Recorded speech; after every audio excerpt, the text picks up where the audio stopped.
বিসমিল্লাহির রহমানির রহিম। অনলাইন পাঠদানের অংশ হিসেবে আমি আদর্শ সামাদ সরকারি উচ্চ বিদ্যালয়ের নবম দশম শ্রেণীর শিক্ষার্থীদের উদ্দেশ্যে বাংলাদেশ ও বিশ্ব পরিচয়ে অর্থনীতি অংশে দ্বাদশ অধ্যায় সম্পর্কে আমি তোমাদের সামনে কিছু উপস্থাপন করব। আমাদের আজকের বিষয় সরকারের আয়ের উৎস। শিক্ষার্থীবৃন্দ, পৃথিবীর অধিকাংশ দেশই গণতান্ত্রিক রাষ্ট্র।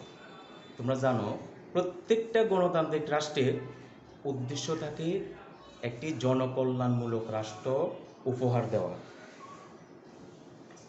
তাছাড়া বর্তমানে এই গণতান্ত্রিক রাষ্ট্রের রাষ্ট্রীয় ব্যয় অনেকাংশে জনসংখ্যা বৃদ্ধির সাথে সাথে রাষ্ট্রীয় ব্যয় অনেকাংশে বৃদ্ধি পেয়েছে। সেই হিসাবে যানবাহনের নিরাপত্তা, প্রশাসন পরিচালনা, অর্থনৈতিক কর্মকাণ্ড ইত্যাদি ব্যবস্থাপনা এবং সুষ্ঠুভাবে পরিচালনার জন্য সরকারের বিপুল পরিমাণ অর্থের প্রয়োজন হয়। সেই ক্ষেত্রে বাংলাদেশ সরকারের অর্থ ব্যাংক ব্যবস্থা এই দুটি গুরুত্বপূর্ণ খাত। আর জনগণের আর্থিক নিরাপত্তা দেওয়ার জন্যই কিন্তু ব্যাংক ব্যবস্থা। সেই হিসেবে বাংলাদেশ ব্যাংক অর্থাৎ কেন্দ্রীয় ব্যাংক সহ অন্যান্য বাণিজ্যিক ব্যাংক এই কাজগুলো আর্থিকভাবে জনগণকে নিরাপত্তা দিয়ে থাকে। শিক্ষার্থীবৃন্দ, এখন আসো আমরা সরকারি অর্থ ব্যবস্থা কি এই সম্পর্কে কিছু বলব। সাধারণভাবে সরকারি অর্থ ব্যবস্থা বলতে রাষ্ট্রের আয় ও ব্যয় সংক্রান্ত নীতি ও পদ্ধতিকে বোঝায়। আমি আবার বলছি, সাধারণভাবে সরকারি অর্থ ব্যবস্থা বলতে রাষ্ট্রের আয় ও ব্যয় সংক্রান্ত নীতি ও পদ্ধতিকে বোঝায়।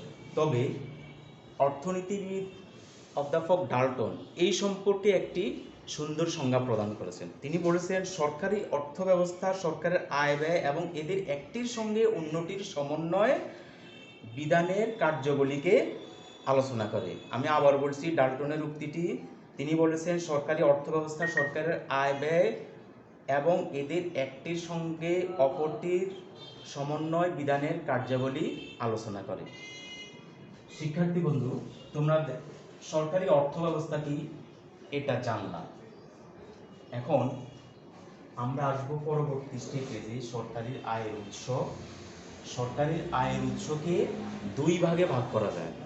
একটি হলো কর রাজস্ব আয়, আরেকটি হলো কর বহির্ভূত রাজস্ব। একটি হলো কর রাজস্ব আয়, আরেকটি হলো কর বহির্ভূত রাজস্ব। শিক্ষার্থীবৃন্দু, এখন আমরা এই যে কর রাজস্ব আয়টা কি, বাংলাদেশ সরকার বিভিন্ন ব্যবসা প্রতিষ্ঠান, শিল্প কারখানা এবং দেশের জনগণ থেকে যে আয়টা সংগ্রহ করে এটা হলো কর রাজস্বভুক্ত আয়। এখন এই কর রাজস্বভুক্ত আরো অনেকগুলো খাত আছে। আমি সংক্ষেপে সবচেয়ে যে গুরুত্বপূর্ণ খাতগুলো এই সম্পর্কে তোমাদের সামনে এখন উপস্থাপন করব সংক্ষেপে বর্ণনা সহকারে। কর রাজস্বভুক্ত আয়ের যে প্রথম খাত বা উৎস সেটি হলো প্রথমত বাণিজ্য শুল্ক। বাণিজ্য শুল্ক বাংলাদেশ সরকারের আয়ের একটি অন্যতম উৎস হলো বাণিজ্য শুল্ক। দেশের আমদানি ও রপ্তানিকৃত দ্রব্যের উপর যে কর ধার্য করা হয় সেটাকে বলা হয় বাণিজ্য শুল্ক। নাম্বার 2, আবগারি শুল্ক। আবগারি শুল্ক কিন্তু বাংলাদেশ সরকারের একটি অন্যতম আয়ের উৎস। সাধারণত অভ্যন্তরীণ উৎপাদিত ও ব্যবহৃত দ্রব্যের উপর যে কর ধার্য করা হয় সেটাকে কিন্তু আমরা আবগারি শুল্ক বলা হয়। সেই করকে আবগারি শুল্ক বলা হয়। এছাড়াও সরকার কিন্তু অন্যান্য রাজস্ব সংগ্রহ ছাড়াও আরও ক্ষতিকর দ্রব্য আমরা যে সমস্ত ক্ষতিকর দ্রব্য ভোগ করি সেগুলো থেকে সরকার আয় করে থাকে, যেমন সিগারেট, চিনি, তামাক, কেরোসিন ইত্যাদি ইত্যাদি।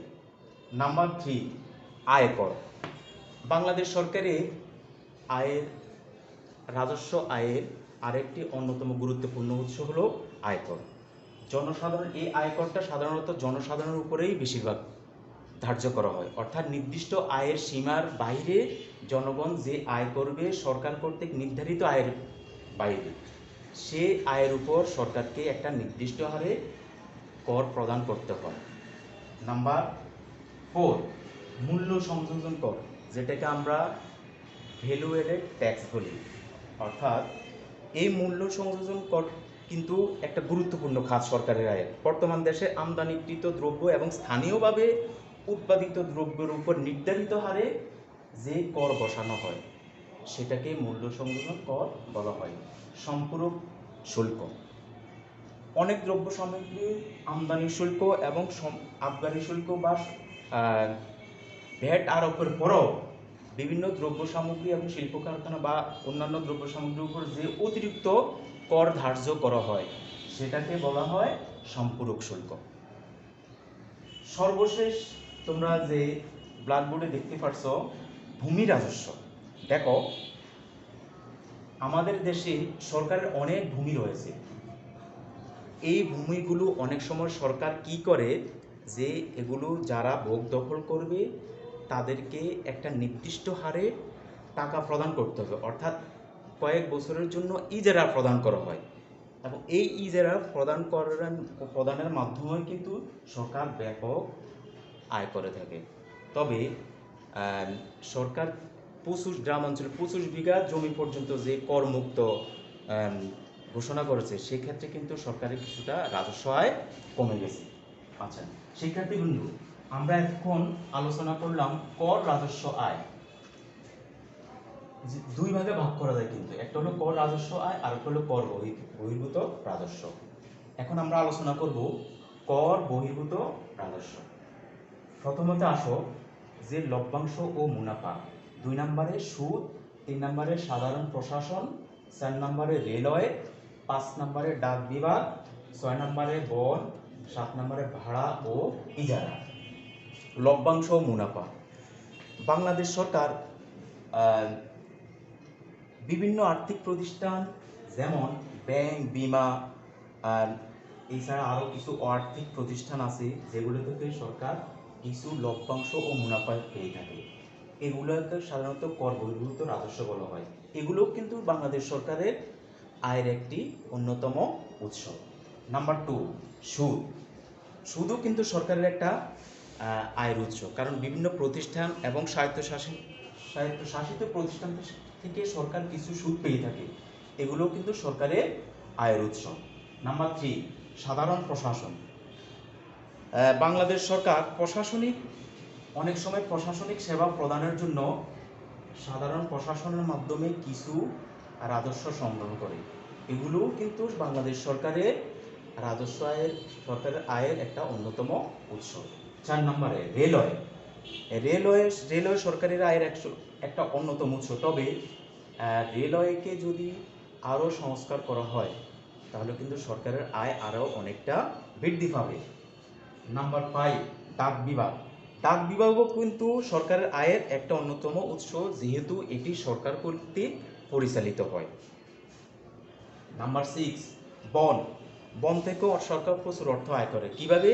অনেক সময় বন বিভাগের মাধ্যমে অনেক বনের মধ্য থেকে কাঠ, বাঁশ, জ্বালানি, মোম ইত্যাদি বিক্রি করে, এগুলো বিক্রি করে সরকার ওই বিক্রিত টাকাগুলো সরকারের রাজস্বতে জমা হয়। এটি কিন্তু সরকারের একটা আয়ের উৎস।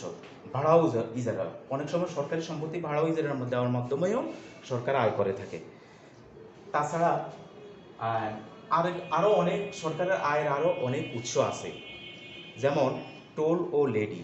টোল হলো যে অনেক সময় দেশের মধ্যে বড় বড় কালভার্ট, ব্রিজ, সেতু ইত্যাদি নির্মাণ করা হয়, এগুলোর মাধ্যমে কিছু টোল আদায় হয়, এগুলো কিন্তু সরকারের আয়ের উৎস। আবার লেভি হলো সরকার বিশেষ মুহূর্তে কিছু বড় বড় সেতু নির্মাণ করে, যেমন যেগুলোর মাধ্যমে সরকার আয় করে, যেমন পদ্মা সেতু।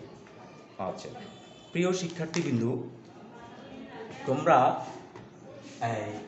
দ্বাদশ অধ্যায়ে বাংলাদেশের সরকারের অর্থ ও ব্যাংক ব্যবস্থা সম্পর্কে যে অর্থনৈতিক সরকারের আয়ের উৎস আছে। প্রথমত আমি সরকারি অর্থ ব্যবস্থা কি এটা বললাম, তবে সরকারের অর্থ ব্যবস্থা সম্পর্কে অধ্যাপক ডাল্টন যে কথাটি বলেছেন সেটাই সবচেয়ে গ্রহণযোগ্য। আর সরকারের আয়ের উৎসগুলো কি কি, দুই ভাগে ভাগ করা যায়: কর রাজস্বমুক্ত আয়, কর বহির্ভূত রাজস্ব আয়। এরপরে কর রাজস্ব আয়ভুক্ত যে খাতগুলো আছে এগুলো সম্পর্কে আলোচনা করলাম। তারপরে কর বহির্ভূত রাজস্বের যে খাতগুলো আছে এই সম্পর্কে আমরা কিন্তু আলোচনা করব। শিক্ষার্থীবৃন্দ, যেহেতু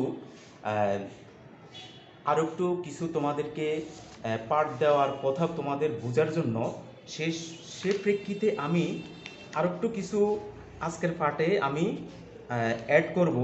সেটা হলো যে সরকারের তোমরা করতেছ, আমি একটু কি কোন কোন খাত থেকে আয় করে। এখন আসবো যে সরকারের ব্যয়ের খাতসমূহ কি কি। সরকারের ব্যয়ের খাত সমূহ। এক নম্বরে শিক্ষার্থীবৃন্দ, আমরা এখন আলোচনা করব সরকারের ব্যয়ের খাতসমূহ, তবে সংক্ষেপে আলোচনা করব, তোমরা একটু খেয়াল করবে। এক নম্বর, সরকার যে এই রাজস্বগুলো আয় করে, অবশ্যই সরকারের একটা ব্যয়ের খাত আছে। তোমরা লক্ষ্য করো যে এই ব্যয়ের খাতগুলো, যেমন প্রতিরক্ষা, আমরা যে সরকার, বাংলাদেশ সরকার যে সরকারি রাজস্ব সংগ্রহ করে তার একটা বিরাট অংশ কিন্তু এই প্রতিরক্ষা খাতে ব্যয় হয়। যেমন প্রতিরক্ষা বাহিনীর কর্মকর্তা কর্মচারী সবাইকে বেতন দেওয়ার জন্য একটা বিরাট অংশ কিন্তু ব্যয় হয়। দুই, সাধারণ প্রশাসন। অবশ্যই দেশকে সুন্দরভাবে পরিচালনা করার জন্য সাধারণ প্রশাসন অবশ্যই প্রয়োজন আছে। সেই হিসেবে সাধারণ প্রশাসনে নিয়োজিত যত লোকজন, কর্মকর্তা কর্মচারী আছে, সবার পিছনে একটা সরকারের একটা ব্যয় হয়। এটি কিন্তু বাংলাদেশ সরকারের একটি ব্যয়ের উৎস।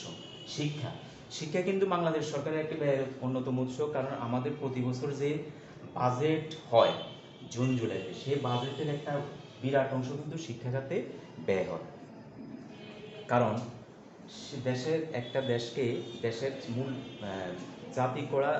জাতি অর্থাৎ একটা শিক্ষিত জাতি গড়তে হলে অবশ্যই শিক্ষা ব্যবস্থাকে আগে পরিপাটি করতে হবে। সেই হিসেবে শিক্ষা খাতে সরকার প্রচুর অর্থ ব্যয় করে। স্বাস্থ্য পরিবার কল্যাণেও সরকার প্রচুর অর্থ ব্যয় করে। বিচার ও কারা বিভাগ, আমাদের দেশে যে বিচার বিভাগ রয়েছে এবং কারা বিভাগ, কারারক্ষী বা কারাগারগুলো রয়েছে, এর পিছনে কিন্তু সরকারের অনেক টাকা ব্যয় হয়। কৃষি, মৎস্য, পশুপালন, সরকার অনেক সময় কৃষি আর মৎস্য এবং পশুপালনের জন্য জনসাধারণকে ঋণ দিয়ে থাকে। এতে জনগণের কর্মসংস্থান হয়। এতে করে এর পিছনেও কিন্তু সরকারের একটা বিরাট অংশ ব্যয় হয়। তবে শিক্ষার্থীবৃন্দ, তোমরা আজকে যে পাঠটা লক্ষ্য করছো, অবশ্যই তোমরা বইয়ের সাথে একটু মিলিয়ে দেখবা। আশা করি তোমরা উপকৃত হবে। আরেকদিন দেখা হবে। সবাই সুস্থ থাকো, ভালো থাকো। খোদা হাফেজ।